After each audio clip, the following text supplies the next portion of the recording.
रामप्रसाद नगर के एक आम के बगीचे के कोने में एक पुराना घना खेत था। उस खेत के बीचों बीच एक ऊंचा शीशम का पेड़ था जिसकी छांव दूर दूर तक फैली थी। कहते हैं उस पेड़ पर एक चुड़ैल रहती थी, शर्मीली। उसका नाम भले ही शर्मीली था, मगर वह दूसरों को डराने के बजाय खुद सबसे छिपकर रहती थी। वह सुंदर थी मगर अकेली। एक दिन गांव का 16 साल का लड़का शोभित खेत की ओर आया। गर्मी ज्यादा थी तो वह उस शीशम के पेड़ की छांव में बैठ गया। जैसे ही उसने अपनी किताब निकाली, शर्मीली ऊपर से झांकने लगी। उसे ये लड़का कुछ अलग लगा। वह न तो डर रहा था न ही पेड़ से भाग रहा था, बल्कि पेड़ को जैसे अपना समझ रहा था। कुछ दिनों तक यही सिलसिला चलता रहा। शोभित आता, बैठता, पढ़ता और शर्मीली छिपकर उसे देखती। धीरे धीरे उसने हिम्मत की और एक दिन हवा के झोंके में उसने पत्तियों से हेलो लिखा।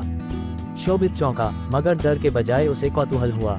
वह मुस्कुराया और बोला, अगर कोई है तो सामने आओ, मैं दोस्ती करना चाहता हूँ। ये सुनकर शर्मीली पहली बार किसी इंसान के सामने आई। उसकी आंखों में घबराहट थी मगर शोभित की मुस्कान में अपनापन था। फिर रोज दोनों मिलने लगे। शर्मीली ने उसे पेड़ों की भाषा सिखाई, पत्तियों से बातें करना और रात के फूलों की खुशबू पढ़ना। धीरे धीरे शर्मीली को शोभित पसंद आने लगा, न किसी लालच से न डर से, बस उस मासूमियत से जो अब उसे इंसानों से नहीं बल्कि एक खास इंसान से जुड़ी महसूस होने लगी थी।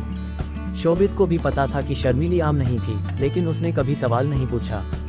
शायद वह जानता था कि हर आत्मा की एक कहानी होती है और हर कहानी को वक्त चाहिए होता है।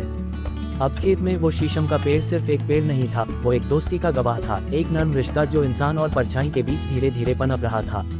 शर्मीली और शोभित की दोस्ती गहराने लगी।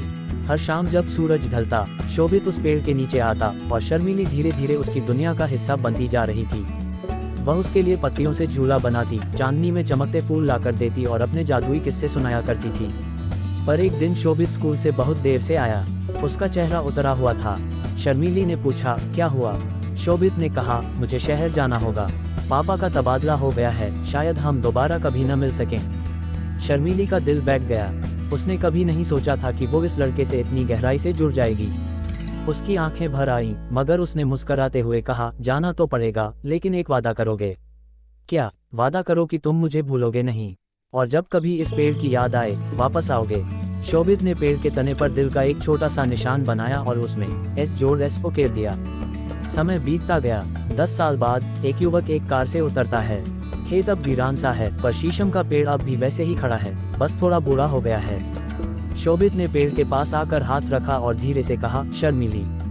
हवा चली, पत्तियां सरसराईं और एक जानी पहचानी सी हंसी गूंजी, ठीक वैसे ही जैसे बचपन में। तुम लौट आए, एक हल्की सी आवाज आई, मैं अब भी यहीं हूँ। शोभित मुस्कुराया। कुछ रिश्ते वक्त के पार भी टिके रहते हैं, बिल्कुल उस शीशम की छांव की तरह।